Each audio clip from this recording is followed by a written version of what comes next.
Hello everybody, welcome to my channel. ఈరోజు అయితే నేను ఈవినింగ్ స్నాక్ కోసం ఒక డిఫరెంట్ డిష్ని ట్రై చేయబోతున్నా. ఈ డిష్ని చూసి వెంటనే ట్రై చేయాలనిపించింది. బికాజ్ నేను ఈ డిష్ని అసలు చూడడమే ఫస్ట్ టైం అనమాట. ఇంత డిఫరెంట్ డిష్ నేను ఎప్పుడు చూడలేదు. సో ఆ డిష్ ఏంటంటే ఆమ్లెట్ చాట్ అంట.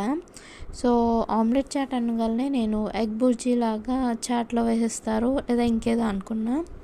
బట్ చూసేసరికి నీట్గా ఆమ్లెట్ వేసి ఆమ్లెట్ లోపల ఈ విధంగా చాట్ వేసి ఇచ్చారనమాట. లైక్ ఆమ్లెట్ లోపల చాట్ స్టఫ్ చేసి ఇచ్చారు. సో టేస్ట్ విషయంకి వస్తే బాగానే ఉంది. లైక్ అవుట్ ఆఫ్ 10 నేనైతే మ్యాక్సిమం 8 మార్క్స్ ఇస్తాను. 8 to 8.5 మార్క్స్. బికాజ్ అంత బాగాలేదు. దీనికన్నా చాట్ సెపరేట్గా ఆమ్లెట్ సెపరేట్గా తినుంటే బాగుండేమో అనిపించింది. బట్ తినడానికైతే బాగానే ఉంది. కొత్తగా ట్రై చేయాలనుకుంటే definitely try this. Please don't